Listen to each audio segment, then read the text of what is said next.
এই জন্য আমার ভাই আল্লাহ নবী বিশ্ব নবী রাহমাতুল লিল আলামিনের শান আর মর্যাদা নবীর সম্মান আর সুরত আর সিরত নিয়ে অসংখ্য লেখকেরা বই লিখেছে, সিরাতের কিতাব লিখেছে। নবীর শান মান আমার আল্লাহ এত উপরে উঠায় দিলেন। আল্লাহ বলেন ওয়ারফানা আলাকা যিকরাক, আমি আল্লাহ আমার নবীর শান আর মান এত উচ্চ লেভেলে উঠায় দিলাম। বিজ্ঞানীরা নবীজির কথার আওয়াজকে রেকর্ড করার জন্য বাতাসের মধ্যে মেশিন ফিট করেছে, কারণ মানুষ যা কিছু বলে ওই কথাটা হাওয়া হয়ে বাতাসের সাথে মিশ্রিত হয়ে যায়। এজন্য বিজ্ঞানীরা বাতাসের মধ্যে মেশিন ফিট করেছে। আল্লাহ নবীর 1400 বছর আগে নবীজির কথা বাতাসের মধ্যে পাওয়া যায় কিনা বিজ্ঞানীরা মেশিন ফিট করে পরীক্ষা নিয়ে ওখান থেকে যে বিষয়টা জানতে পেরেছে, তারা বলে আমরা বাতাসের মধ্যে মেশিন ফিট করে জানতে পেরেছি ওই বাতাসের মধ্যে একবার আল্লাহর নামের উচ্চারণ হয় আর একবার নবী মুহাম্মদের নামের উচ্চারণ হয়। আমার আল্লাহ নবীর শান আর মর্যাদা এত উপরে উঠে আছে। মহান আল্লাহ আমার নবী বিশ্ব নবী রাহমাতুল লিল আলামিনকে এমন মর্যাদা সম্মান দিয়েছে। আল্লাহ নবীর সিরাত আমার আল্লাহ নবীর গুণকে এত উপরে উঠাইলেন। আল্লাহ নবী বিশ্ব নবী রাহমাতুল লিল আলামিন যখন আম্মা জান আমেনার ঘর থেকে নবীজি দুনিয়াতে আসলেন, আসার পরে মক্কাতে একটা প্রথা ছিল, নিয়ম ছিল। মক্কাতে একটা নিয়ম ছিল, ওই যে তায়েফের মহিলারা আল্লাহর নবী বিশ্ব নবীর জন্ম হয়েছে মক্কায়, মক্কাতে নবীজির জন্ম হইল। কিন্তু মক্কার নিয়ম ছিল তায়েফ থেকে মানুষ আসিয়া মক্কা থেকে ছেলে মেয়েদেরকে নিয়া তায়েফে লালন পালন করত, কারণ তায়েফের জমিন উর্বর জমিন, ফল ফলাদি একবারে শস্য শ্যামলা, 12 মাস তায়েফের জমিনে ফল ফলাদি পাওয়া যায়। ওই তায়েফের বাসা ভালো, তায়েফের পরিবেশ ভালো, এজন্য তায়েফ থেকে মানুষেরা মক্কায় এসে মক্কা থেকে ছোট ছোট বাচ্চাদেরকে তায়েফে নিয়ে লালন পালন করত। এর দ্বারা যারা লালন পালন করত তাদেরকে ছেলে মেয়ের আব্বা আম্মারা বড় মাপের উপটুকন দিত, পুরস্কার দিত। এই লোভে তারা তায়েফ থেকে বাচ্চা নিয়ে মক্কা থেকে বাচ্চা নিয়ে তায়েফে লালন পালন করত। এইভাবে একদিন আল্লাহর নবী বিশ্ব নবী রাহমাতুল লিল আলামিন শৈশবে যখন আম্মা জান আমেনার ঘর থেকে দুনিয়াতে আসলেন, আসার পরে তায়েফ থেকে লোকেরা মক্কায় আসছে বাচ্চা নেওয়ার জন্য। কিন্তু তায়েফের একজন মহিলা, নাম তার হালিমাতুস সাদিয়া রাদিয়াল্লাহু আনহা, উনি জীর্ণ শীর্ণ একটা ঘোড়া নিয়া উনি তায়েফে আসলেন বাচ্চা নেওয়ার জন্য। হালিমার সমস্যা হলো হালিমার বুকের মধ্যে দুধ নাই, বুকের দুধ শুকায়া যাওয়ার কারণে পুরা মক্কায় ঘুরে ঘুরে বাচ্চা চাইলেন, কেউ হালিমাকে বাচ্চা দেয় না। কারণ হলো হালিমা বাচ্চা নিলে কিভাবে লালন পালন করবে, হালিমার বুকে তো দুধ নাই। সারা মক্কায় হালিমা গুলো, মক্কার কেউ হালিমার বাচ্চা দিল না। মনটার মধ্যে বড় কষ্ট। শেষ মেশ আল্লাহর নবীর ঘরের দরজার সামনে গেল। আমেনা, পুরা মক্কায় আমি গড়েছি, আমার কেউ বাচ্চা দেয় না, কিন্তু আল্লাহর নবীরে তায়েফের কেউ নেয় না। আমার নবীর দুনিয়াতে আসার আগে বাবা পৃথিবী থেকে বিদায় হয়েছে। নবীজির বাবা না থাকার কারণে তায়েফের কোন মহিলা আল্লাহর নবীকে নিল না, বলে এতিম বাচ্চা লালন পালন করলে বড় মাপের পুরস্কারের আশা করা যায়। নবীজির বাবা না থাকার কারণে মক্কা থেকে আল্লাহর নবীরে কেউ নেয় না। এবার হালিমাতুস সাদিয়া রাদিয়াল্লাহু আনহা স্বামীর সাথে একটি পরামর্শ করলেন, স্বামী গো, বড় আশা করে তায়েফ থেকে মক্কায় আসলাম, আমার বুকে দুধ না থাকার কারণে কেউ বাচ্চা দিল না। স্বামী, খালি হাতে তায়েফে যাওয়ার চাইতে একজন এতিম সন্তান নিয়ে যায়, এই সন্তানটাকে তায়েফে নিয়ে লালন পালন করে এবার স্বামী স্ত্রীর পরামর্শ করিয়া এতিম নবী মুহাম্মদ সাল্লাল্লাহু আলাইহি ওয়াসাল্লামকে হালিমা আমেনার কাছে গিয়া বলে, আমেনা গো, তোমার ছেলের বাবা নাই, এই জন্য তায়েফের কোনো মহিলা নিল না, আর আমি হালিমার বুকে দুধ নাই, এই জন্য মক্কার কোনো সন্তান আমি হালিমাকে দিল না। রে আমেনা, তোমার ছেলেটা আমাকে দিয়ে দাও, আমি হালিমা এই এতিম সন্তান তায়েফে নিয়ে লালন পালন করব। আমেনা বলে, হালিমা গো, যাও, আমার ছেলের বাবা দুনিয়াতে আসার আগে বিদায় হয়েছে, নেও আমার ছেলে মুহাম্মদকে, তায়েফের পরিবেশ ভালো, ফল ফলা দিয়েছে, পরিবেশ ভালো, তায়েফে নিয়ে লালন পালন কর। এই বলে আমেনার কাছ থেকে আল্লাহর নবীকে হালিমা নিলেন। হালিমা বিশ্ব নবী রাহমাতুল লিল আলামিনকে নিয়া দুর্বল গোরার মধ্যে যখন সুয়ার হইলেন, হালিমার সাথে আরো যারা আসছিল সবল গোরা নিয়া, ওরা আগেই গোরা ছেড়ে দিয়েছে। হালিমা বাচ্চা খুঁজতে খুঁজতে দেরি হয়ে গেল। এবার শিশু মুহাম্মদকে ওই দুর্বল গোরার উপরে হালিমা উঠাইলেন।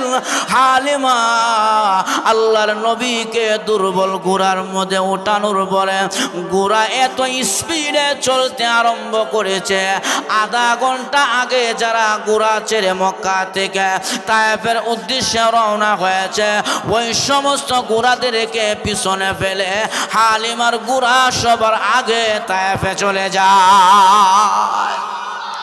আমার নবীর বরকত হালিমাতুস সাদিয়া বলে, কিরে বিশ্ব নবী মুহাম্মদ রে গোরায় উঠাইলাম, গোরা এত দ্রুতগামী চলতে আরম্ভ করলো, অন্য অন্য সবল গোরাদেরকে পিছনে ফেলে উনি আগে চলে আসছে। আল্লাহর নবী বিশ্ব নবীর গোরা যখন তায়েফে আসলেন, হালিমা বলেন, আমার শিশু মুহাম্মদ যখন আমি তায়েফে নিয়ে আসলাম, আসার পরে শিশু মুহাম্মদকে আমি ঘরের ভেতরে ঢুকাইয়া বিসমিল্লাহ বলে আমার বুকের ডান স্তনটা আমি হযরত মুহাম্মদের মুখে দিলাম।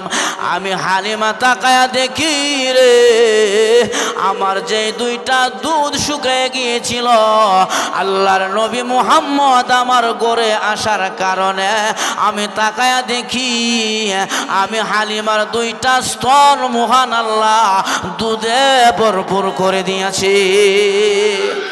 হালিমা বলে, আমি আর সহ্য হয়ে গেলাম, আল্লাহর নবীকে আমি মন ভরে আমার ডান স্তনের দুধটা নবীজির মুখে দিলাম। আমার শিশু মুহাম্মদ আমার ডান স্তনের দুধ পান করলো, বাম স্তনের মধ্যে মুহাম্মদ মুখ লাগায় না।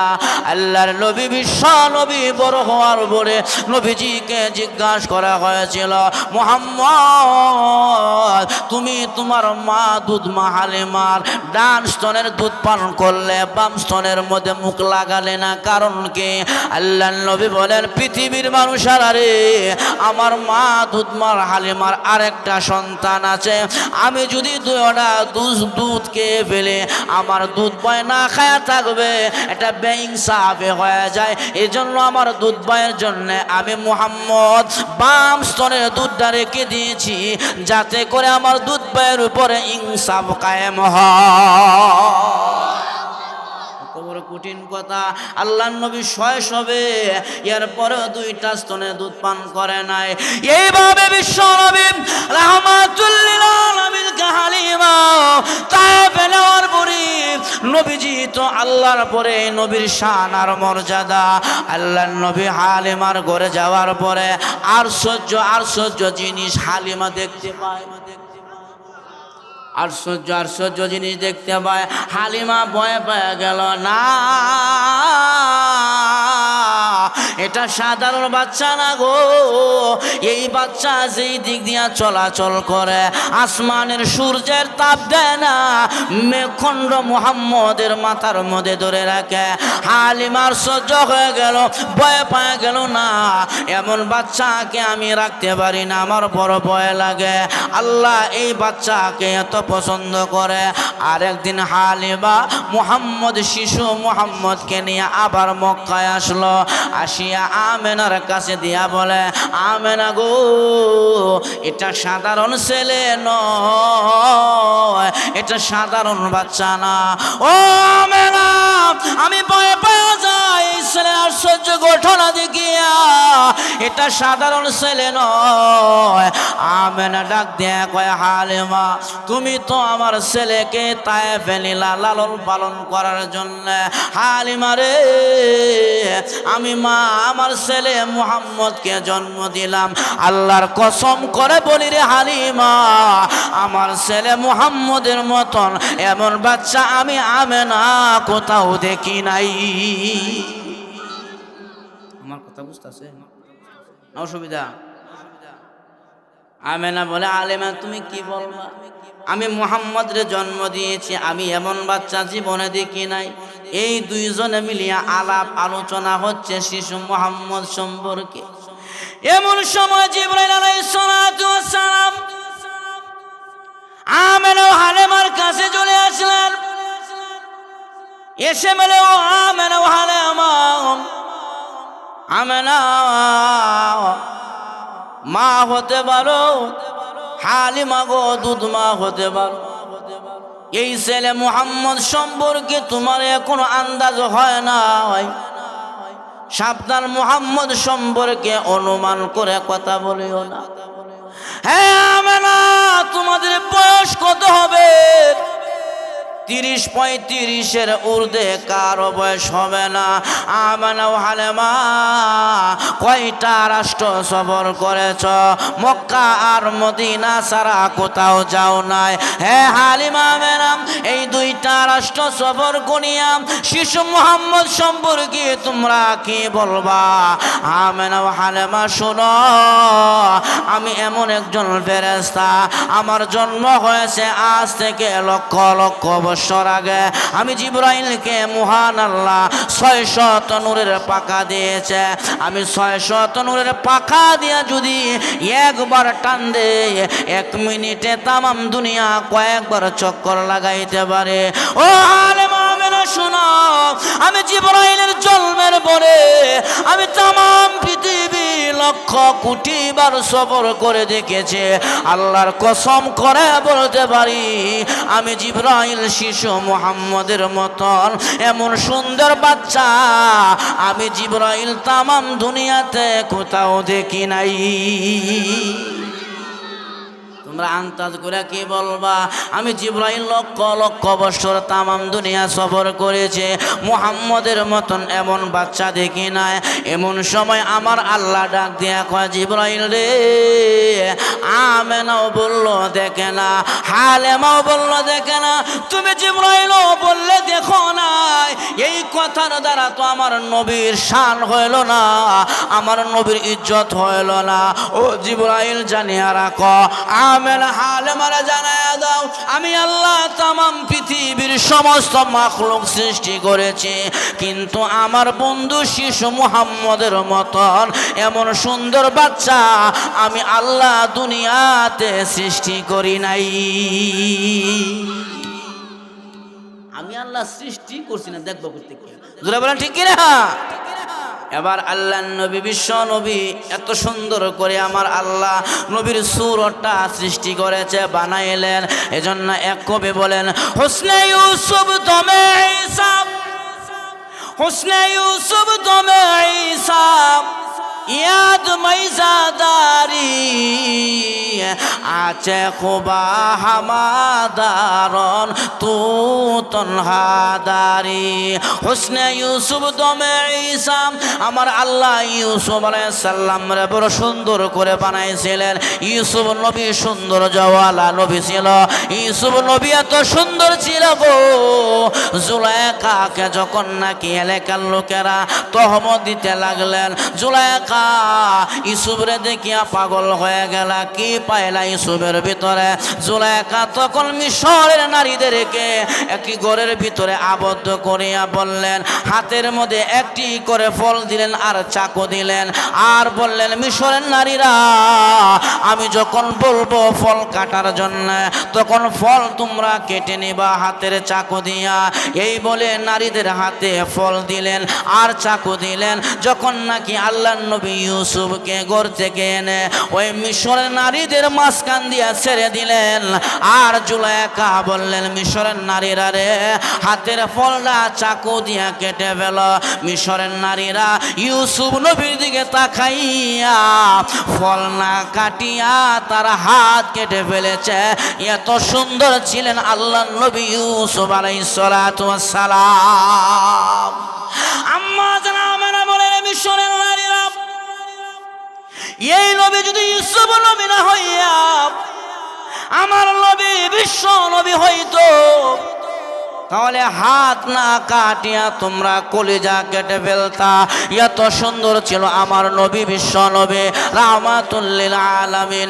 আম্মা জান আয়েশা বলেন ইরশাদুল কারি ইলা সহিহুল বুখারী, এই বুখারী গ্রন্থ ব্যাখ্যায় আল্লামা আব্দুর রশিদ রাহমাতুল্লাহি আলাইহি উল্লেখ করেছেন নবীজির বিবি আম্মা জান আয়েশার হাদিস এনেছেন। আয়েশা বলেন ও পৃথিবীর মানুষেরা, আমি আয়েশা দুনিয়াতে চলে যায় কিন্তু আমার নবীর সুরত কেমন ছিল বলিয়া যায় শোনো। মানুষের সূর্য উদিত হয় সকালবেলা পূর্ব দিক থেকে, কিন্তু আমি আয়েশার একটা সূর্য আছে গো, এই সূর্যটা এশারের পরে আমার ঘরে উদিত হয়। আমার নবী বিশ্ব নবী যখন লাগিয়ে এশারের নামাজের বুড়ি আমি আয়েশার ঘরের ভিতরে ঢুকে যাই তো আমার নবীর সৌন্দর্য চেহারার সুরত দিয়া আমি আয়েশা সুয়ের ছিদ্র দিয়া সুতা ঢুকাইতে পারতাম। আম্মা জান আয়েশা বলেন নবীর সৌন্দর্য দিয়া আমি আয়েশা সুয়ের ছিদ্র দিয়া সুতা ঢুকাইতে পারতাম। এত সুন্দর ছিল আমার নবী।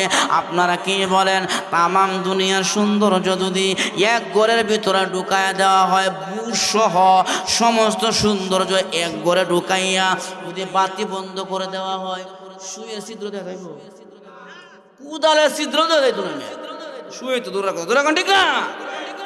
কিন্তু আম্মা জান আয়েশা বলেন আমার নবী বিশ্ব নবী এত সুন্দর ছিল গো, নবীজির চেহারার আলো দিয়া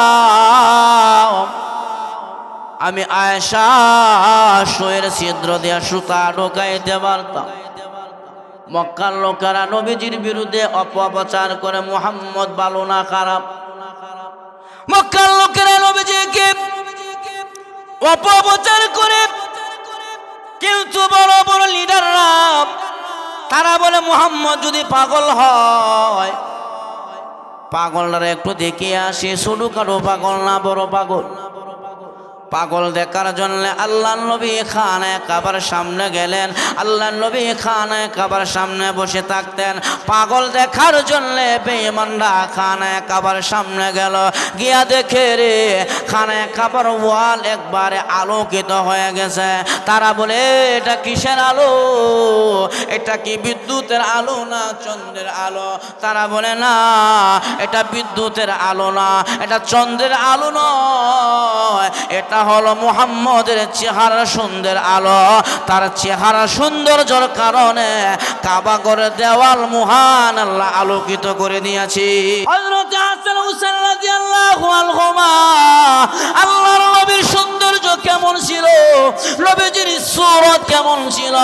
হযরত হাসান হুসাইন রাদিয়াল্লাহু আনহুমা একদিন আল্লাহর নবীর কাছে গিয়া বলে, নানা গো, আমরা দুই ভাই এই ঘর থেকে ওই ঘরে যাইতাম, একটা লাইটের ব্যবস্থা করে দাও, আলোর ব্যবস্থা করে দাও।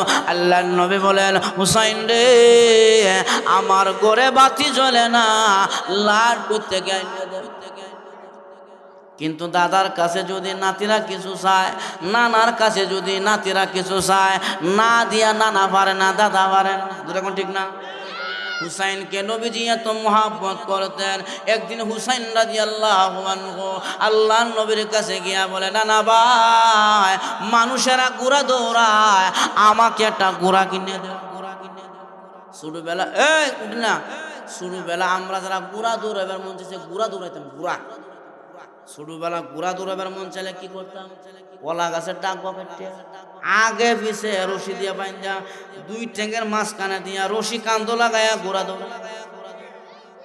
আচ্ছা, ঘোড়া দৌড়াই না, আমি নিজে দৌড়ি, নিজে দৌড়ে ঘোড়া দৌড়ানোর শখ মিটাই। আল্লাহ বলে, হুসাইন ঘোড়া দৌড়াইবার মন চেয়েছে, বলে আমাকে একটা ঘোড়া কিনে দাও। আল্লাহ নবী কয়, হুসাইন রে, আয় ঘোড়া দৌড়ানোর শখটা মিটাই দে, আয় ঘোড়া দৌড়ানোর শখ মিটাই দেয়। নবীজি দুইটা হাত জমিনের মধ্যে দিয়া আল্লাহ নবী লম্বা হয়ে জমিনে পড়লেন আর বললেন, হুসাইন আমার পিঠের মধ্যে বসে যাও, আমি নবী ঘোড়া দৌড়ানোর শখটা মিটাইয়া দে।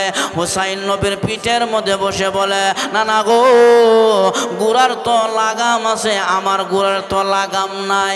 আল্লাহ নবীর সুন্নতি লম্বা চুল ছিল, দুই গাছি চুল হুসাইনের হাতের মধ্যে ধরায় কয়, নে এইটা হলো তোর ঘোড়ার লাগাম। এবার হুসাইন আল্লাহ নবীর চুলের মধ্যে ধরে দুই পাও দিয়া নাড়ায় আর বলে, আমি ঘোড়া দৌড়াই। আসলে ঘোড়া দৌড়ায় না, ঘোড়া দৌড়ানো শখ মিটায়। আল্লাহ নবীর পিঠের মধ্যে বসিয়াম হুসাইন হাত নাড়ে পাও নাড়ে।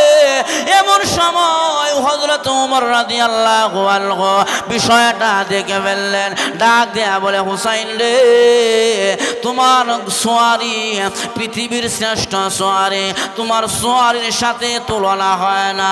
এবার আল্লাহর নবী কয়ে, ওমর খালি সোয়ারির প্রশংসা করিও না, যিনি সোয়ার হয়েছে তার দাম কম না। বিশ্ব নবীর নাতি হযরতে হুসাইন রাদিয়াল্লাহু আনহু, এই হাসান হুসাইন রাদিয়াল্লাহু আনহুমা আল্লাহর নবী বিশ্ব নবী রাহমাতুল লিল আলামিন কে বলে, ওগো নবীজি, আমরা এই ঘর থেকে ওই ঘরে যেতে চাই, একটা লাইটের ব্যবস্থা করে দাও, আলোর ব্যবস্থা করে দাও। আল্লাহর নবী বললেন, হুসাইন রে, অন্ধকার রাত্রে যখন নাকি আমি নবী মুস্কি হাসি দিব, তখন তোমরা দুই ভাই এই ঘর থেকে ওই ঘরে চলে যাইবা। ঠিকই অন্ধকার রাত্রিতে আল্লাহর নবী মুস্কি হাসি দিলেন। মুস্কি হাসি দেওয়ার পরে হাসান হুসাইন রাদিয়াল্লাহু আনহুমা দুইজন এই ঘর থেকে ওই ঘরে চলে গেল।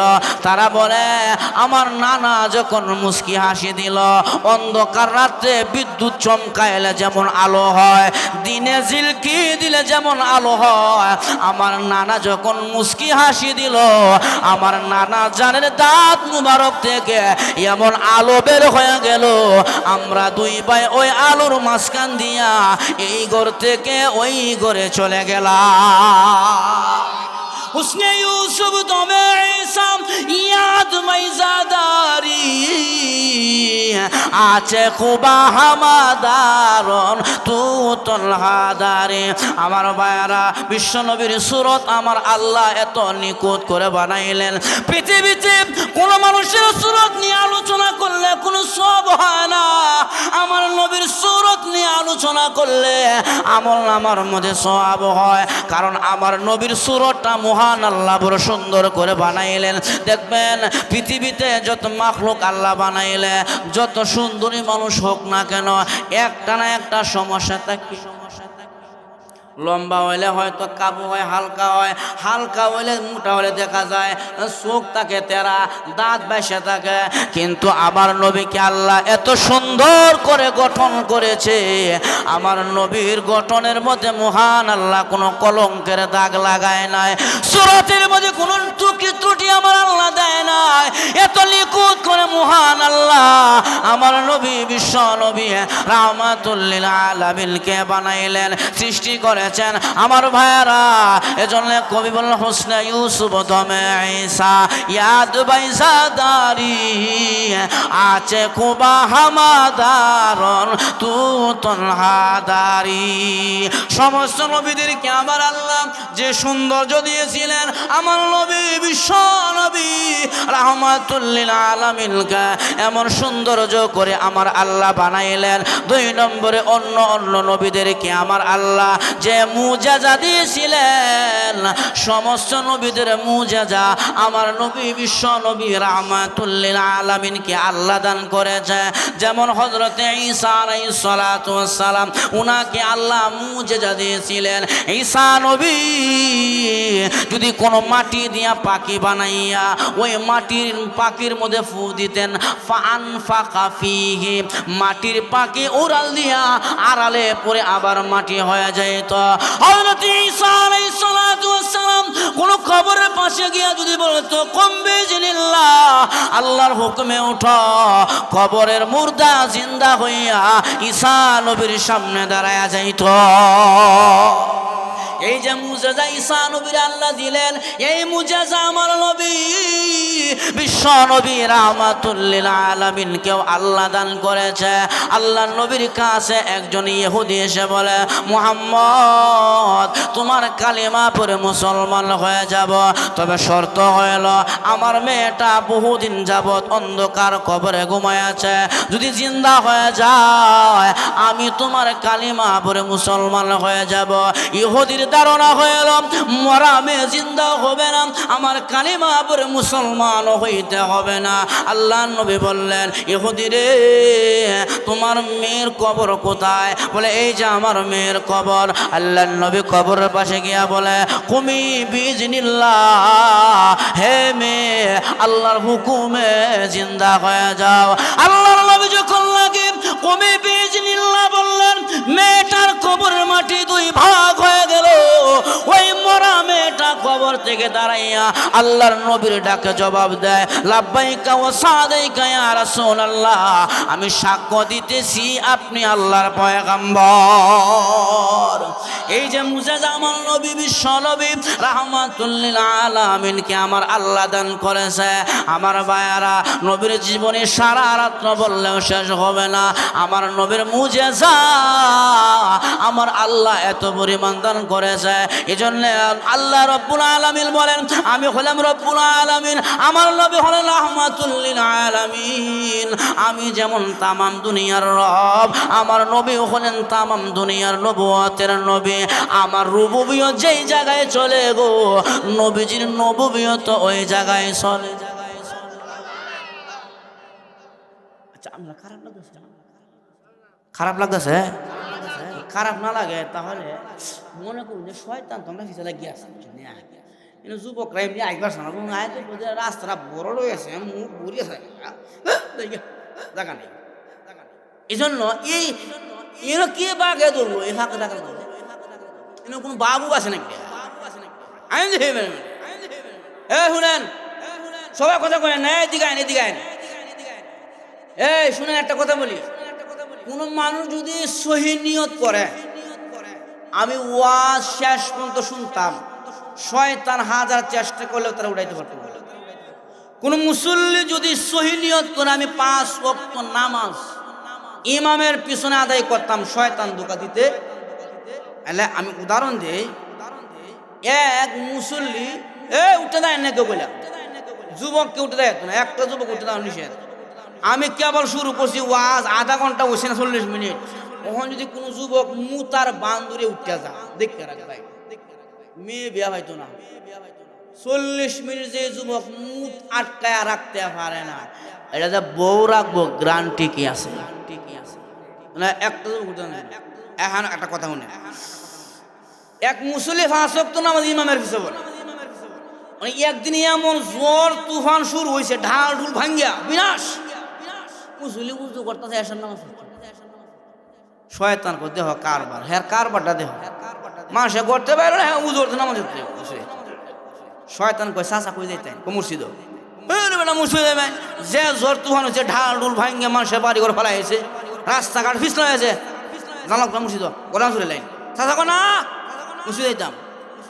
চাচা যদি মুর্শিদও যান, রাস্তাতে পিছলা হয়েছে, পরিয়া ভাওটা ভাঙবো, ভাঙ্গার পরে হাসপাতালে নিব, এটার মধ্যে রড ঢুকাইব, কষ্ট হইব। চাচাকে রড না বাঁশ ঢুকাইয়া দিল, আমি মুর্শিদ যাইতাম। শয়তান কয় চাচা 6 মাস তখন লাগবে হাসপাতাল, এই বাঙ্গা ফাউলিয়া। চাচাকে 6 মাস না 6 বছর থাকবো হাসপাতাল, এরপরে আমি মুর্শিদ যাইতাম। শয়তান কয় বাপ রে বাপ, কত মুসল্লি দেখছি, এতে মুসল্লি ভেজাম না। শেষ মেশ শয়তান কো চাচা মুর্শিদ যাইবে নি, কহ যত কষ্টই হোক আমি মসজিদে ইমামের পিছে গিয়ে নামাজ পড়তাম। সমস্ত দুকা দিয়ে ওজন পারলো না, এবার দমায় রাখতো।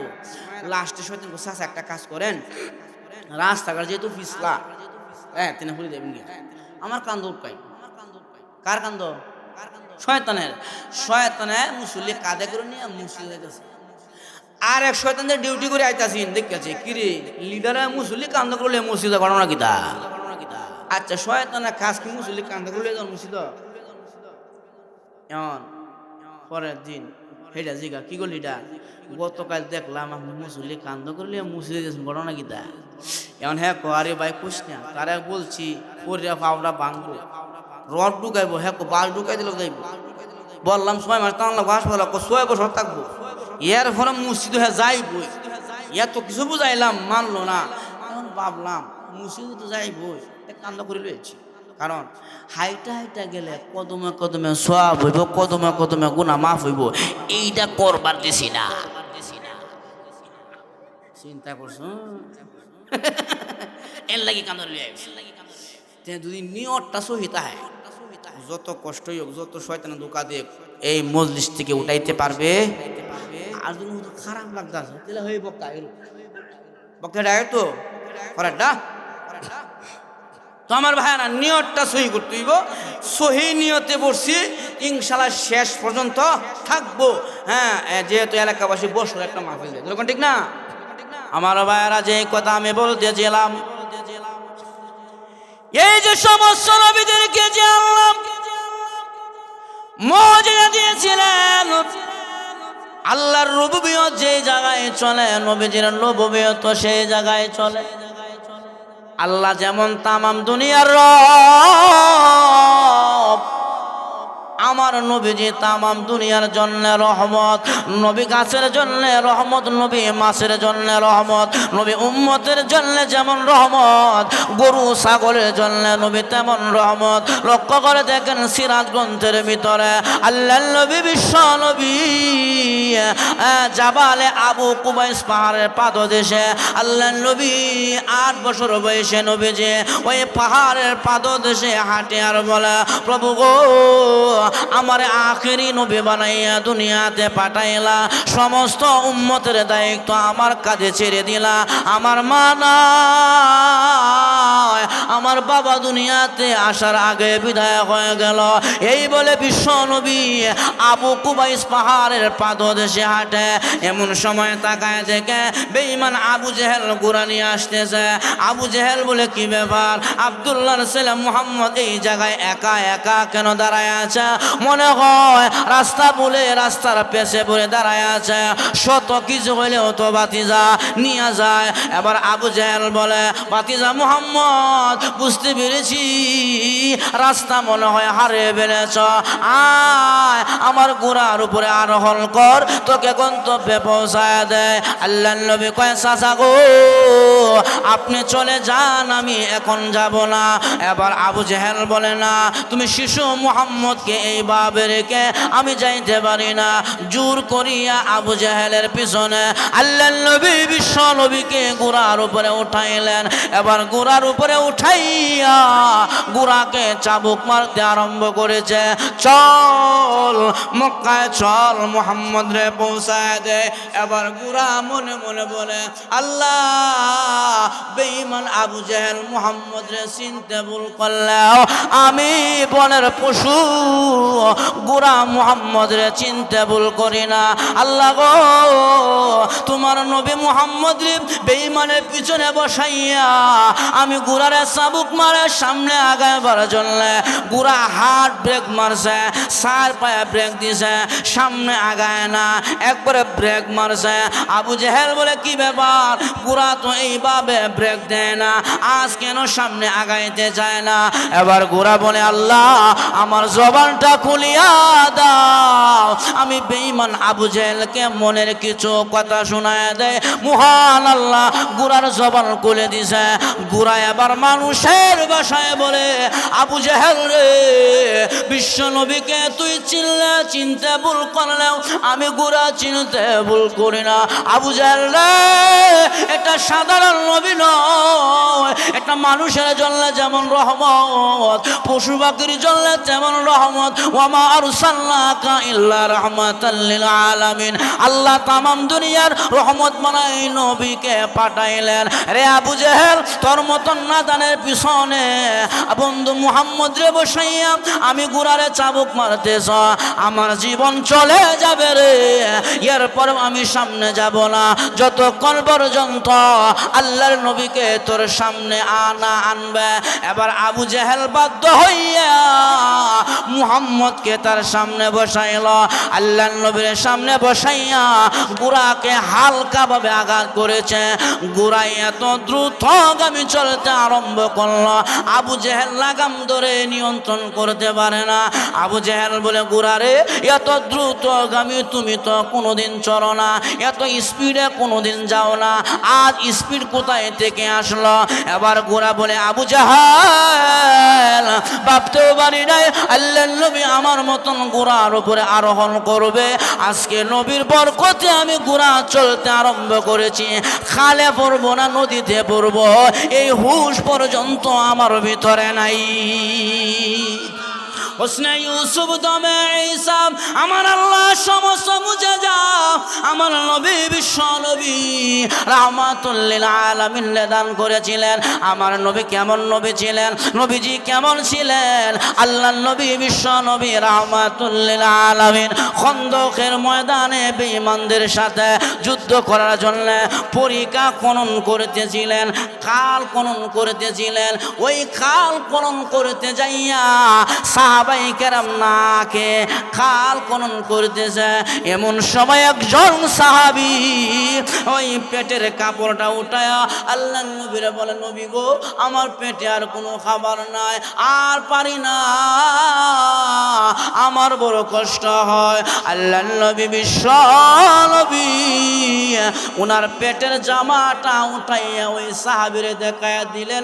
সাহাবী তাকায়া দেখে, রে, মায়ার নবীর পেটের মধ্যে দুইটা পাথর, আমার নবীর পেটে দুইটা পাথর বাঁধা। সাহাবী চোখের পানি ছেড়ে কান্না করতে আরম্ভ করল। না, আমার নবী কতদিন যাবত যেন খায় না রে। নবীজি পেটের ক্ষুধার জ্বালায় আল্লাহর নবীর পেটের মধ্যে দুইটা পাথর বাঁধিয়া রাখছে। এই দৃশ্য হযরতে জাবের রাদিয়াল্লাহু আনহু উনি দেখে ফেললেন। উনার বাড়ি ছিল কাছে, দৌড়ে চলে গেছে বাড়িতে গিয়া বলে, বিবি রে, ঘরে কোনো খাবার আসেনি, থাকলে বলো। খন্দকের ময়দানে নবীর পেটের মধ্যে দুইটা পাথর বাঁধা। আরে বিবি, ঘরে যদি খাবার থাকে আর আমার নবী যদি না খায়া দিন কাটায়, হাসরের মাঠে আমি আল্লাহর সামনে দাঁড়ায় কি জবাব দিব?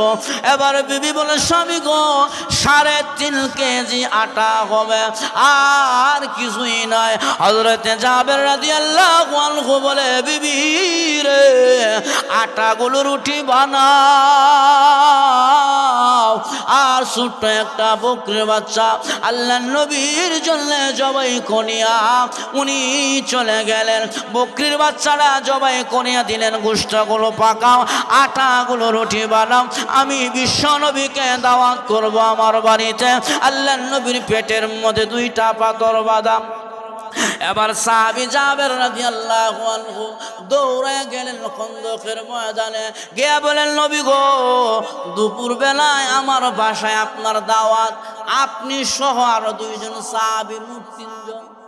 কয়জন? 3 জন আমার বাসায় দাওয়াত, দুপুর বেলা আপনি আমার বাসাতে খানা খাইবেন। এই বলে জাবের রাদিয়াল্লাহু আনহু দাওয়াত দিয়া চলে আসছে। এবার বিবি 3.5 কেজি আটা রুটি বানাইলেন, আর ছোট্ট একটা বকরির বাচ্চা জবাই করেছিল। ওই বকরির বাচ্চাটা গোশতগুলো পাখাইলেন। এবার দুপুরের সময় হয়ে গেল। আল্লাহর নবীর সাহাবী জাবের রাদিয়াল্লাহু আনহু উনি ঘর থেকে বের হইলেন। এবার বিবি তাকায়া দেখে আল্লাহর নবী খন্দকের 1500 সাহাবীর ডাক দিয়া বলে, এ খন্দকের সাহাবীরা, হযরতে জাবের তোমাদেরকে দাওয়াত করেছে, তোমাদেরকে একবেলা খানা খাওয়াইবে, এই বলে দাওয়াত করেছে। হযরতে জাবের রাদিয়াল্লাহু আনহু তাকায়া দেখে রে আল্লাহর নবী বিশ্ব নবী রাহমাতুল লিল আলামিন খন্দকের 1500 সাহাবী নিয়া জাবেরের বাড়িতে আসতেছে। এবার জাবেরের বিবির কাছে গিয়া বলে, এ বিবি আমি 3 জনকে দাওয়াত করেছি, এখন দেখি নবীজি 1500 সাহাবী নিয়ে আসতেছে, ঘটনা কি? জাবেরের বিবি বলেন, স্বামী গো আমার নবী যদি জানিয়া বুঝিয়া খন্দকের 1500 সাহাবী আমার বাড়িতে নিয়ে আসে, টেনশনের কোনো কারণ নাই, রহমতের নবী কাফেলার সেনাপতি। বিবি আর সহ্য হয়ে গেল, কিরে কই 3 জন আর কই 1500, কই 3 জন কই 1500, বাবারে বাবা। এবার টেনশন করতে লাগলেন জাবের রাদিয়াল্লাহু আনহু, হায় হায় কি করা যায়? নবী 1500 সাহাবী নিয়ে আসছে, খাবার মাত্র 3.5 কেজি আটা আর ছোট একটা বকরির বাচ্চার গোশত। আল্লাহর নবী বিশ্ব নবী খন্দকের 1500 সাহাবী নিয়ে জাবের বাড়িতে আসবে। নবী বললেন, জাবের রে কি দিয়া মেহমানদারি করাইবা? জাবের কি দিয়া মেহমানদারি করাইবা? দাওয়াত দিয়ে যাব। জাবের রাদিয়াল্লাহু আনহু যা খাবার পাকাইছিলেন এই খাবারগুলো বিশ্ব নবীর সামনে আনা হলো। আল্লাহর নবী বিশ্ব নবী রাহমাতুল লিল আলামিন রুটির পাত্রের মধ্যে হাত রাখলেন, রাখিয়া বরকতে দোয়া পড়লেন, আর গোশতের পাত্রের মধ্যে হাত রাখিয়া নবীজি রহমতের বরকতের দোয়া করলেন। দোয়া করার পরে আল্লাহর নবী বলেন, জাবের রে যাও ডান দিক থেকে শুরু করো, একটা করে গোশতের টুকরা 2টি করে রুটি দাও, সমস্ত সাহাবীদেরকে দিবা। এবার জাবের রাদিয়াল্লাহু আনহু ভয় ভিতরে কাজ করলো, হায় রে 3.5 কেজি রুটির আটার কয়টা রুটি হবে? এবার বিসমিল্লাহ বলিয়া উনি 2টা করে রুটি, একটা করে গোশতের টুকরা দিতে লাগলেন। দিতে দিতে দিতে দিতে 1500 সাহাবীকে 2টি রুটি 1টি করে গোশতের টুকরা দিলেন। আল্লাহর নবী বললেন, জাবের রে তোমার 2টা সন্তান আছে রে, 2টা সন্তানের জন্য খাবার নাও। জাবের তাও নিলেন। জাবের রাদিয়াল্লাহু আনহু নিজেও খাইলেন। খাওয়ার পরে আল্লাহর নবী বলেন, জাবের কি পরিমাণ খাবার আছে এখন তুমি দেখো। জাবের রাদিয়াল্লাহু আনহু বলেন, 1500 সাহাবী খাইলাম, আমরাও খাইলাম পেট ভরিয়া, নবীও খাইলাম। এরপরে আমি জাবের ওই পাত্রর মধ্যে গিয়া দেখি একটা গোশতের টুকরাও কমে নাই, একটা রুটিও কমে নাই। কি এলো হলো কি কোন দিহি এমন কিছু করার কোন আগে কি হয়েছিল? এই তো সিট কানে যা আওয়াজ হয় না, আমি আগের থেকে কইতাছি। কিন্তু আয়া বলছি গ্রাম অঞ্চলে কইয়া কিতাব পড়তাম কোন দিহি সময় নষ্ট করলাম আছে। মাইক সিটিং করতে হয় সুন্দর করে, ওয়াজ বক্তার ওয়াজ মাইক হচ্ছে রূহ, রূহ যদি না থাকে মানুষের কোনো মূল্য নাই। ওয়াজের রূহ হয়েছে মাইক, মাইক যদি বালা না থাকে যত বালা বক্তা লোন তাহলে কমে ঠিক না? এটাতে চলে, এটা হচ্ছে রুহ, রুহ না তোমার দাম আছে। যাক, এরপরে মনে করুন যে গ্রাম অঞ্চলে আসছি। আমার গতকালকে মাহফিল ছিল সে কুষ্টিয়া বেড়ামার। আমি সেখান থেকে রাতের বেলায় 5টার সময় নামছি ঢাকাতে। এরপরেও এখানে আসতেই লাগে আমার একটা ছেলে নাম রাকিব। এই ছেলেটা কত বয়স যে আমার মোবাইলে দিল, এটা বললে কোন যাইব কুটি বয়স। ছেলেটা আসলে ভালো, দিলটা নরম, ইসলামের প্রতি ধাবিত। এই মেয়া, এমন যুবক তৈয়ার হও ইসলামের জন্য। যুবক যদি এমন 8-10টা এলাকায় তৈয়ার হয়, ইসলাম কায়েম হয়ে যাবে। জোরে বলেন ঠিক কিনা? সব যুবকের যৌবন ইসলামের পথে আসে না। অনেক যুবকের যৌবন নারীর পিছনে কাটায়, অনেক যুবকের যৌবন জিনার পিছনে কাটায়, অনেক যুবকের যৌবন মোবাইলের পিছনে নষ্ট করছে। যেটা বলে ঠিক কিনা? এমন সাচ্চা যুবক তৈরি হয়ে যাও যারা ইসলামের পক্ষে কাজ করবা, সমাজের জন্য কাজ করবা। আর আপনারা মুরব্বীরাও যুবকদেরকে উৎসাহ দিবেন, উদ্বুদ্ধ করবেন, বলবেন যা আমরা আছি তোদের পিছনে, ইনশাল্লাহ কাজ কর। যেরকম ঠিক কিনা? যুবকরা তাহলে কাজ করতে শুরু করবো। কিন্তু আমার সঙ্গে মুরব্বী যারা কাজ করতো, আমি মুরব্বী থাকতে আমি লই হ্যাঁ ভারে না করবারও দেয় না। যেরকম আসে না নাই, হ্যাঁ করবার ভারে না, আর একজনে করবারও দেয় না। মুসিদালির সারা কাজ কর সমাজে নেতৃত্ব দিব, আমি জিন্দা থাকতাম, আমি খান বংশের মুরব্বী করছে না। কিন্তু হ্যাঁ করতো না, আর একজনে করবারও দিত না। এটা ঠিক না। মুরব্বীরা মুরব্বীর জায়গায় থাকবে, তাদেরকে যুবকরা সম্মান করবা, মুরব্বীদেরকে সম্মান করা, ছোটকে মোহাব্বত, ভালোবাসা, স্নেহ দেওয়া, এটা হলো নবীর হাদিস। মুরব্বীরা বলবেন যে আমরা বৃদ্ধ হয়ে গেছি গা, আমরা তো শুরু করছি জন থাকতে, এখন তোরা নাতি আসস, বাতিজা আসস, তোরা কর, আমরা ফাঁসে আসি। তোরা বলেন ঠিক কিনা?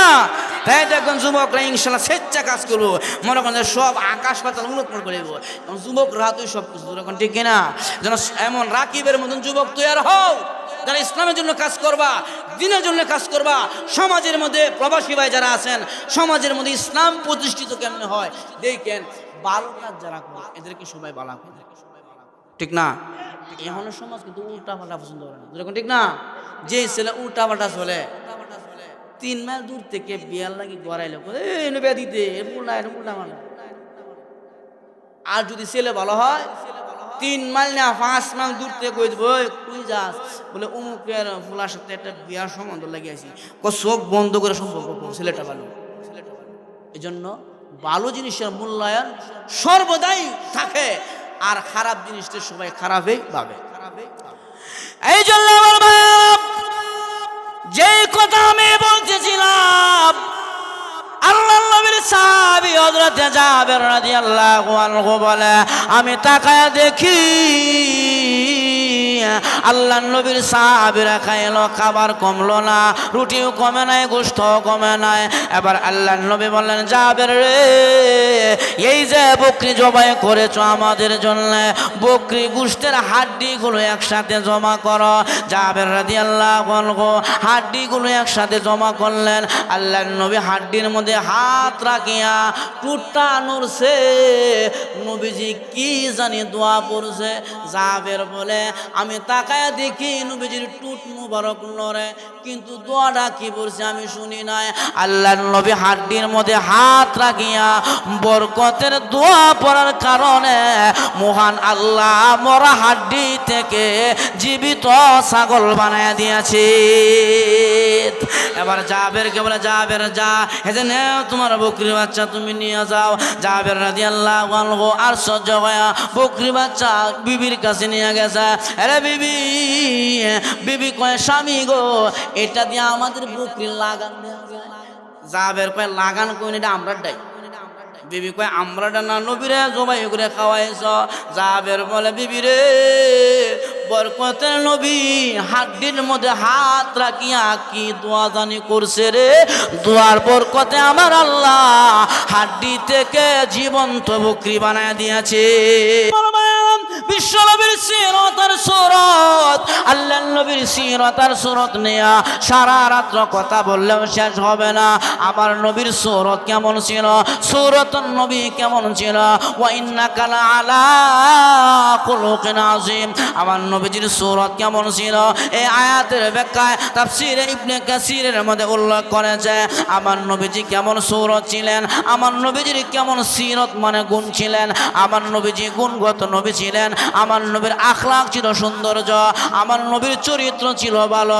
আল্লাহ তাআলা কোরআনে নবীর চরিত্র উপর আয়াত নাজিল করে জানায় দিয়েছে ওয়া ইন্নাকা লাআলা খুলুকিন আযীম, আমার নবী ছিলেন খুলুকে আযীম ওয়ালা, গুণ চরিত্রের নবী ছিলেন। আমার ভাইয়ারা আজকে আমরা চরিত্রের দিক থেকে আমরা গ্যারান্টি দিতে পারি না, যারা বলে ঠিক কিনা। আমার নবীর চরিত্র কেমন ছিল, বিশ্ব নবী রাহমাতুল লিল আলামিনের কাছে এক বিদুইন টাকা হাওলা দিয়েছিল।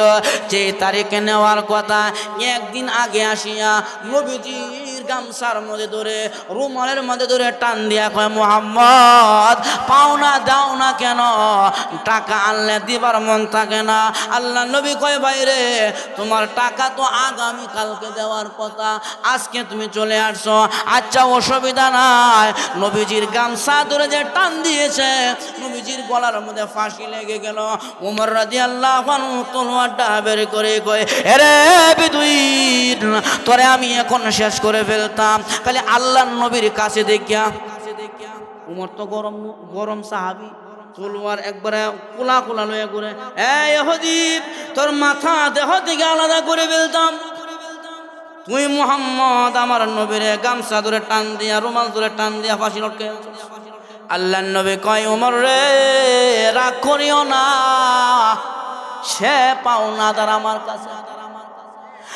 আমার জান বাইতুল মাল থেকে পাওনাটা আদায় করে দে, আর তুমি যে ধমক দিলা এটার জন্য আরো কিছু বাড়াই দিও। কেন লাগি ধমক দিছ? এখন উমর কয় আয় বাইতুল মালে যাই। বাইতুল মাল থেকে তার পাওনাটা বুঝাইয়া দিলেন, আর ধমক দেওয়ার কারণে আরো কিছু বাড়াইয়া দিলেন। এবার ইহুদি কয় ওমর আমি পাওনা নেওয়ার জন্য আসি নাই রে ওমর, আমি তাওরাত জাবুর ইনজিলের মধ্যে আমি পেয়েছি আখিরি নবী যিনি হবে গো তার চরিত্র হবে এমন, তার সাথে খারাপ ব্যবহার করলে উল্টা সে ভালো ব্যবহার করবে। এই গুণটা জানার জন্য আমি একদিন আগে আসিয়া তার রুমালে ধরে টান দিয়া তার চরিত্রটা পরীক্ষা করলাম। রে ওমর টাকা নেওয়ার জন্য আসি নাই, আমার নবীর কাছে নিয়া কালিমা পড়ে মুসলমান বানায়া দাও। কারণ দুর্ব্যবহার করলে তখন দেখুন যা চরিত্র কার কতটুকু, ঝগড়া লাগলে দেখুন যাগো কার কেমন চরিত্র, যেরকম ঠিক না। কত প্রকার বহা ভাব সে ভাব ঘুরাই ঘুরাই ডিজিটাল বহা ডিজিটাল আছে না নাই। উল্টা বা খারাপ ব্যবহার করলে তখন দিয়ে আন্দা সার ব্যবহারটা কি। আমরা এই জায়গায় যারা আছি, আমি যদি কয় ভাই আমি চরিত্র সবাই হুজুর আমরা চরিত্র সবার বালা হইতো না, সবার চরিত্র বালা, কিন্তু কাজ্জা লাগলে দেহন যা কাড্ডা বালা, ঠিক না। এক সেরা তাহা ডাহাস ঢাকা শহর সেরা লেখাপড়া করে সুশীল সমাজ শিক্ষিত সমাজ, এখন বাড়িতে আইসি আসা আমরা মসজিদের পাশ দিয়ে যাইতেছে তো এক চাচা কয় কি রে চাচা সালাম আসসালামু আলাইকুম চাচা। ওয়ালাইকুম সালাম, ভালো আছেন? বলা ভালো। চাচা কয় বেটা দিকে তোর বাড়ি কই? ওই মুখ গাঁও। যে গাঁওয়ের কথা কইছে এই গ্রামের মানুষ দিনে 6 বার ঝগড়া লাগে, লাইটটা আইল আমি লাগে আর কি। ইয়ন চাচা কয় বাতি যারে তুই যে গাঁওয়ের কথা কইছ তোর যে সুন্দর চরিত্র, এই চরিত্র প্রমাণ করে তুই এই গ্রামের না, কারণ তোর চরিত্র খুব বালা, ব্যবহার বালা, আখলাক বালা। বাতি যা কয় না চাচা আমি ওই গ্রামের, এই আমি ডাহা হিয়ন শিক্ষিত লয় না, তাকে পরিবর্তন হয়েছি। চাচা কয় না বাতিজা আমার বিশ্বাস হয় না। বাতিজা কয় না চাচা আমি অমুক গ্রামের অমুকের ছেলে। চাচা কয় না আমার বিশ্বাস হয় না। বাতিজা কয় আমি ওই গ্রামেরই চাচা। চাচা কয় বিশ্বাস হয় না। বাতিজা কয় বিশ্বাস হয় না, কয় না, সোরা দাঁড়টি বালাই দেন। এখন চাচা কয় এখন বিশ্বাস তুই যে ওই গ্রামের, এখন বিশ্বাস হয়েছে তুই যে ওই গ্রামে। জন্য আমার ভাইয়ারা, আল্লাহ নবী বিশ্ব নবী রাহমাতুল লিল আলামিনের গুণ ছিল খুলুক আযীম। নবীর চরিত্র ছিল উত্তম চরিত্র। আল্লাহ নবীর চরিত্র কেমন ছিল? বিশ্ব নবী রাহমাতুল লিল আলামিন মদিনাতে যখন মক্কা বিজয় করলো, মক্কা বিজয় করার পরে মক্কার বেঈমান কাফেররা বাড়িঘর ছাড়িয়া পাহাড়ের পাদদেশে যাচ্ছে আশ্রয় নেবার লাগে। এক বৃদ্ধ মহিলা হাড়ি পাতিলগুলো বস্তার ভেতরে ঢুকায়া দাঁড়ায় আছে মুহাম্মদের বয়ে মক্কা ছাড়িয়া উনি পাহাড়ে গুহায় চলে যাবে গোষ্ঠীর লোকদের কাছে। এমন সময় আমার নবী ওই বৃদ্ধ মহিলার কাছে গিয়া বলে, ওগো মা আপনি কার জন্য অপেক্ষা করলেন? এবার মহিলা কয় তুমি জানো না আব্দুল্লাহর ছেলে মুহাম্মদ সাহাবী নিয়ে আসতেছে, ফাইলে কাটতে লাইব। নবী রেখো আল্লাহ নবী কয় আল্লাহ নবী কয় ওগো মা তুমি কি মুহাম্মদ রে দেখছো? মুহাম্মদ দেখা দরকার নাই, জানবো চাও। এবার গাঠুরিটা উঠাইতে পারে না। আল্লাহ নবী কয় মাগো দেন আপনার হাড়ি পাতিলের বস্তাটা আমার মাথায় দেন, আমি গন্তব্যে পৌঁছায়া দেই। মহিলাটা আগার গোড়ায়া বড় বড় চোখ দিয়া চায়, কিরে এমন আদর্শ যুবক তো মক্কায় থাকার কথা না। আচ্ছা যুবক নে আমার হাড়ি পাতিলের বস্তাটা পাহাড়ের পাদদেশে পৌঁছায়া দেয়। আল্লাহ নবীর মাথায় হাড়ি পাতিলের বস্তা দিয়া ওই পাহাড়ের গুহায় গিয়া ডাক দিয়া কয়, হে আমার গোষ্ঠীর লোকেরা আয়, আমিও তোদের কাছে চলে আসছি মুহাম্মদের বয়ে, আমাকে রিসিভ কর, আমাকে এখান থেকে নিয়ে যা। এবার গুহার ভিতর থেকে বের করে তাকায়া দেখে যে মুহাম্মদের কারণে মক্কা ছাড়লাম রে, ওই মুহাম্মদের মাথায় বস্তা দিয়া বুড়ি আশ্রয় নিবার লাগে। আরে বুড়ি তোরা তো কাটবো আমরা বুড়ি এনে আব্দুল্লাহর ছেলে মুহাম্মদ, তার বই তো আমরা মক্কা ছাড়িয়া পাহাড়ে গুহায় ঢুকছি, তার মাথায় বস্তা দিয়া আজকে তুই আশ্রয় নিবার লাগে আসছ। এবার বুড়ি কয় গোষ্ঠীর লোকেরা রে, এই ছেলে যদি আব্দুল্লাহর ছেলে মুহাম্মদ হয়, তার খুব সুন্দর চরিত্র, এত সুন্দর ব্যবহার, এ গোষ্ঠীর লোকেরা শুনিয়ালো। আমি বুড়ি এই মুহূর্তে যুবকের হাতে কালিমা পড়ে মুসলমান হয়ে গেলাম। চরিত্র এমন জিনিস, আকমালুল মুমিনিনা ঈমানান আহসানুহুম খুলুকা। এজন্য আল্লাহর নবী বলেছেন উত্তম চরিত্রের অধিকারী হও, চরিত্র ভালো করো, আচার ব্যবহার ভালো করো, আচার ব্যবহার ভালো করো, বড়রে সম্মান করো, ছোটকে স্নেহ করো। আমার ভাইয়ারা, আজকে আমাদের সমাজের ভিতরে যুবকরা বৃদ্ধদেরকে সম্মান করতে চায় না, জোরে কোন আসেনি না নাই? অথচ আল্লাহর নবীর সাহাবী হযরত আবু বকর উনি ঘর থেকে বের হয়েছে নামাজ পড়ার জন্য। নবীজি মসজিদে নববীতে নামাজে দাঁড়ায় গেলাম, আবু বকর ঘর থেকে বের হইয়া তাকায় দেখে একটা বৃদ্ধ মানুষ লাঠি দিয়া পড় দিয়া।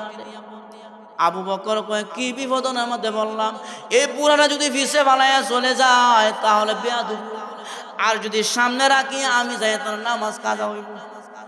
বিপদ না, কঠিন বিপদ। এবার আস্তে আস্তে পুরা লাঠি বর দিয়া সামনে যায়। আবু বকর পিছনে পিছনে আসে। আমার আল্লাহ নবীর কাছে ওহীর মাধ্যমে জানায় দেয়, নবী গো আবু বকর একজন মুরব্বীকে সম্মান করেছে, যার কারণে রুকুতে আসতে দেরি হইতেছে। নবী গো আবু বকর যতক্ষণ পর্যন্ত প্রথম রাকাতের প্রথম রুকুতে শরীক না হবে ততক্ষণ পর্যন্ত আপনি নবী মাথা উঠায়েন না। এই ছিল সাহাবায়ে কেরামের ভিতরে বড়দের সম্মান আর মর্যাদা। আজকে আমাদের সমাজের যুবকরা মুরব্বীদেরকে সম্মান করতে চায় না, আর মুরব্বীরা কিছুখানে ক্যাটকারি করে যুবকদের সাথে এদেরকে স্নেহ আদর ভালোবাসা দিতে হয়। এজন্য সম্মান পাইতে গেলে সম্মান দিতে হয়। যারা বলেন ঠিক কিনা? এজন্য আমার ভাইয়ারা, লাকাদ কানা লাকুম ফি রাসূলিল্লাহি উসওয়াতুন হাসানা লিমান কানা ইয়ারজুল্লাহ। আমার তেলাওয়াতকৃত আয়াতের মধ্যে আল্লাহ জানায় দিয়েছে নবীজির আদর্শ ওই ব্যক্তির ভিতরে পাওয়া যাবে লিমান কানা ইয়ারজুল্লাহ আই আখাফুল্লাহ, যাদের ভিতরে আল্লাহর ভয় আছে, আল্লাহর ভয়ভীতি আছে, তাদের মধ্যে আমার নবীর আদর্শ পাইবা, আমার নবীর সিরাত পাইবা, আমার নবীর সুরত পাইবা। সিরাত মানে নবীর গুণ, সুরত মানে নবীজির গঠন প্রণালী। আল্লাহর নবীর গঠন প্রণালী কি ছিল খুব সুন্দর, নবীজির গুণ ছিল উম্মতের জন্য পরকালের নাজাতের জন্য। আল্লাহর নবীর গুণগুলো আমাদের কাছে রেখে গেছে। আমার নবীজি রাষ্ট্র থেকে নিয়ে পরিবার পর্যন্ত কেমন করে নবীজি সিরাতের মধ্যে উল্লেখ আছে। নবীজি রাষ্ট্র কেমন ভাবে চালাইলেন, পরিবার কেমন ভাবে চালাইলেন, আল্লাহর নবী গোত্র কেমন ভাবে চালাইলেন, নবীজির সিরাতের মধ্যে সবগুলো আছে। আল্লাহর নবী বিশ্ব নবীর সিরাত যারা অনুসরণ করবে ওই ব্যক্তি নবীর খাঁটি উম্মত হয়ে যাবে। আর যিনি নবীর খাঁটি উম্মত হবে কানা মায়ে ফিল জান্নাহ, আল্লাহর নবী জানায় দিয়েছে ওই উম্মতকে নিয়ে নবীজি আল্লাহর তৈরি জান্নাতের ভিতরে ঢুকবে।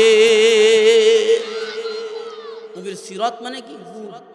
নবীজি দেশ কেমনে চালাইছে, নবীজি এই গুণ আছে না নাই? স্বামী স্ত্রীর মধ্যে কেমন মুহাব্বত ছিল। আমাকে বলছে অনেক বিষয়ে কথা বলার জন্য, আমি সব বিষয়ে কথা বলতে পারবো না, সময় দরকার। স্বামী স্ত্রীর মধ্যে কেমন মুহাব্বত ছিল নবীজির সিরাতের মধ্যে আছে না নাই? আজকে আমাদের স্বামী স্ত্রীর মধ্যে মুহাব্বত নেই, ভালোবাসা নাই, একে অপরের সাথে দেখতে পারে না, ওয়ামিল। এর কারণ হলো নবীর সিরাত ওই পরিবারের মধ্যে নাই। ঠিক যখন ঠিক কিনা? স্বামী কি জিনিস স্ত্রী জানে না, স্ত্রী কি জিনিস স্বামী জানে না। যেটা বলেন ঠিক কিনা? আমাদের এলাকার অনেক মেয়েরা আছে স্বামীর খেদমত করতে চায় না। ও এলাকার মা বোনেরা, নবীর সিরাত শুনিয়া যাও। আল্লাহর নবী বিশ্ব নবী রাহমাতুল লিল আলামিনের বিবিরা নবীজিকে কেমন ভাবে ভালোবাসতেন, স্বামী হিসাবে কেমন ভাবে মর্যাদা দিতেন। আল্লাহর নবীর বিবি আম্মা জান আয়েশা রাদিয়াল্লাহু আনহা একদিন আল্লাহর নবী বিশ্ব নবীকে গোসল করাইতে নিয়ে গেল। নবীজিকে জল চকির মধ্যে উঠাইয়া আম্মা জান আয়েশা গোসল করায় দেয়। নবীজির শরীরের মধ্যে যখন লাগে এইভাবে মর্দন করিয়া আল্লাহর নবীর গোসল করায়, নবীজির শরীরের গোসলের পানি যখন লাগে প্রবাহমান হয়েছে, তখন নবী তাকায় দেখে ওই পানির মধ্যে রক্তের দাগ দেখা যায়, রক্ত দেখা যায়। আল্লাহর নবী কয়, আয়েশা রে, এই পানির মধ্যে রক্ত কোথায় থেকে আসতেছে? আয়েশা রাদিয়াল্লাহু আনহা বলে, ও নবীজি, আপনি যেই জল চৌকির মধ্যে দাঁড়াইলেন, আমার মনে হয় জল চৌকির নিচে আমার আঙ্গুলটা পড়ে গেছে, আঙ্গুল ফেটে রক্ত বের হয়েছে মনে হয়। আমার নবী কয়, আয়েশা রে, আঙ্গুল ফেটে রক্ত বের হয়ে যায়। এরপরে কিছুই বললে না। আম্মা জান আয়েশা বলেন, নবী গো, আমার আঙ্গুল কেন, আমার যদি কলিজাও ফেটে যাইতো আপনি নবীকে শব্দটি আমি শোনাইতাম না। আর আমাদের স্ত্রী বলে বাপি বাপ খাসির করে খাসি উঠছে তো আমার আঙ্গুলটা ফেটে গেছে। হ্যাঁ, খায় কত কত মন মুসলমান উড়ার পরে আমার আঙ্গুল ফাটে রক্ত পড়ে গেছে। খেত মতো দূরে কোন ঠিক কিনা? মুসলমান এজন্য আমি এলাকার মা বোনদেরকে বলবো, মারে, তোমার স্বামী হলো জান্নাতে যাওয়ার মাধ্যম। আল্লাহর নবী বলেছেন স্বামী খুশি থাকলে ওই মহিলা জান্নাতে। তবে মহিলা শোনো, জান্নাতে যাইতে গেলে এত কিছু লাগে না। 5 ওয়াক্ত নামাজ পড়বা, রোজা রাখবা, লজ্জাস্থানের হেফাজত করবা, স্বামীর কথা মতো চলবা। আজকে আমাদের সমাজের মহিলারা স্বামীর কথা মতো চলতে চায় না, যখন ঠিক কিনা? স্বামী যদি কয় ঘরে বইয়ে থাকবো না, বাজার মার্কেটে যা কি যায় না, মার্কেটের কাপড় কিনে আনি, মার্কেটের পেলাজু কিনে আনছে, পেলাজু কিনে আনিয়া জামাই ঘরের মধ্যে ঘুমাইতেছে, ঘুমাতে ডাক দিয়ে উঠেছে, উঠো। জামাই ঘুমাতে উঠছে, উঠতে দেয় পেলাজু। হে বিবি, এই পেলাজু তোরে কে আনিয়ে দিছে? আনছি মার্কেট। কোম্বালে গেলি, ঘুমোতে গেছি, ঘুমো। চিন্তা করছে ঘুমাতে গেছে মার্কেট। অথচ নবী বলেছে উম্মতের বিবিরা রে, স্বামীর অনুমতি ছাড়া ফকিররা ভিক্ষাও দিবা। বিবি, স্বামীর অনুমতি ছাড়া নফল রোজা রাখিও না, স্বামীর অনুমতি ছাড়া নফল নামাজেও দাঁড়ায়ও না। এত অধিকার স্বামীদেরকে দিয়েছে। আল্লাহ নবী বলে গেছে, ও পৃথিবীর মানুষ, পৃথিবীর নারীরা শোনো, নবীর কাছে এক মহিলা একটা বালেগা মেয়ে নিয়ে গেছে। গিয়া কয়, নবী গো, আমার মেয়েটা 18 বছর ক্রস করছে, বিয়ার সম্বন্ধ হইলে বিয়া বসে না, বিয়াতে রাজি হয় না। আল্লাহ নবী কয়, মেয়ে কেন বিয়ে বসো না? বিয়ে করা তো আমি নবীর সুন্নত। এবার মহিলা কয়, মেয়েটা বলে, নবী গো, আমি যে বিয়ে বসবো, আমার স্বামী যিনি হবে তার কি হক আছে, তার কি খেদমত আছে, আমারে জানায়া দেন। নবী কয়, মহিলারে শোনো, তোমার স্বামী যিনি হবে তার পুরাটা শরীর যদি কুষ্ঠরোগ হয়ে যায়, আর এই কুষ্ঠরোগের কুষ্ঠগুলো যদি তুমি জিহ্বা দিয়া চেটে চেটে পরিষ্কার করো, তথাপি তোমার স্বামীর হক আদায় হবে না।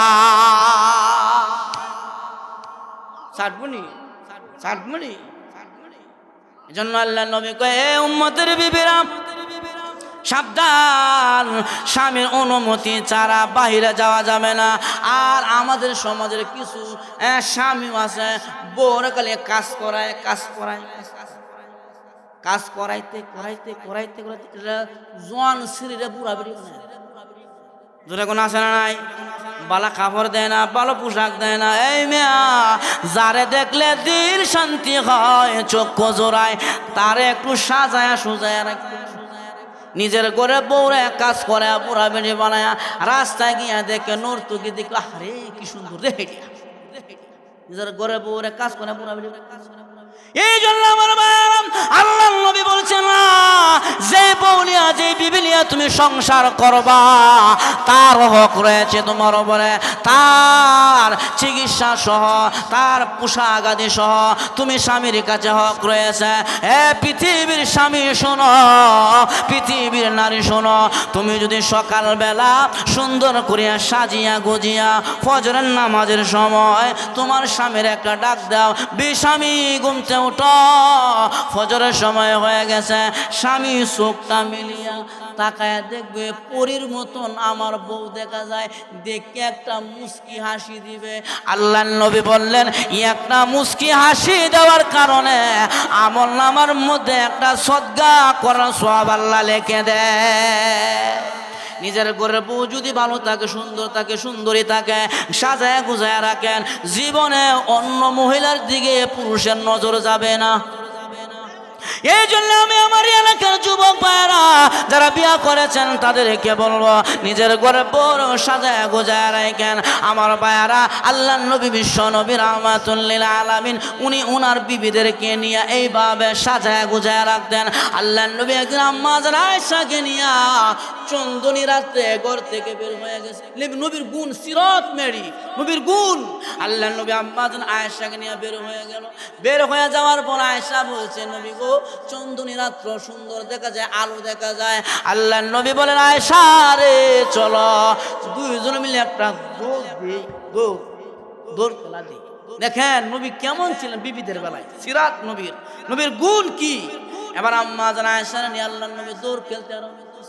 মহিলা মানুষ তো দৌড়তে বেশি পারে না। নবীজি দৌড়ের মধ্যে আম্মা জান আয়েশার আগে আগে চলে যায়, আর পিছে তাকায় দেখে আয়েশার মনটা বেজার। নবীজি হালকা একটু ব্রেক মারে।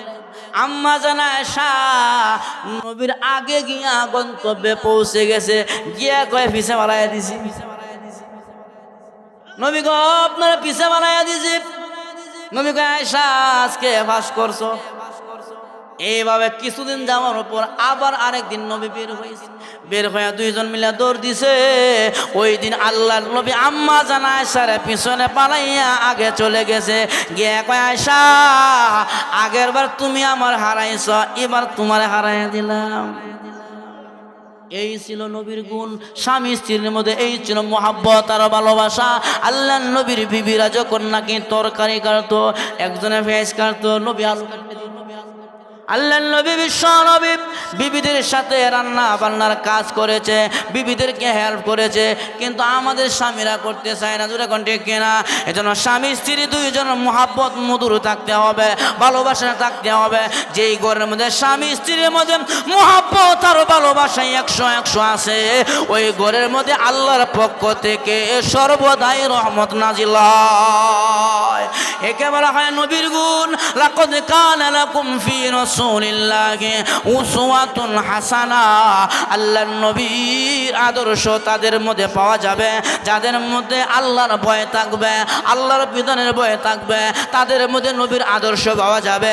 আল্লাহর নবীর আদর্শ রাষ্ট্র থেকে নিয়ে একবারে মুসি পর্যন্ত নবীজির আদর্শ আছে না নাই?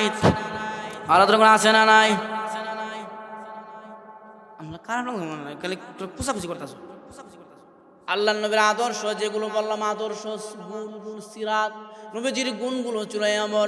আল্লাহর নবীজি এই আদর্শগুলো উম্মতের কাছে রেখে গেছে, সুন্নতগুলো উম্মতের কাছে রেখে গেছে। উম্মত, আমি দুনিয়াতে চলে যাই, আমার গুণগুলো তোমরা ধরে রাখবা, এই গুণগুলোর উপর আমল করবা। আল্লাহর নবী বলে গেছে, তারাকতু ফীকুম আমরাইন লান তাদিল্লু মা তামাসসাকতুম বিহিমা কিতাবাল্লাহ ওয়া সুন্নাত রাসূলে। আল্লাহর নবী বলে গেছে, উম্মতেরা রে, আমি দুনিয়া থেকে চলে যায়, তোমাদের কাছে দুইটা জিনিস রাখিয়া যায়। এক নম্বরে আল্লাহর কিতাব কালামুল্লাহ, দুই নম্বরে আমি নবীর সিরাত সুন্নতে রাসূলুল্লাহ। এই দুইটা যারা আঁকড়ায় ধরবা, কিয়ামত পর্যন্ত গুমরা হবে না। এই দুইটার উপরে যারা আমল করতে পারবা, আল্লাহর নবীর সুপারিশ করায়া পরকালে তোমাকে নবীর সাথে জান্নাতে ঢুকায়া দিবে।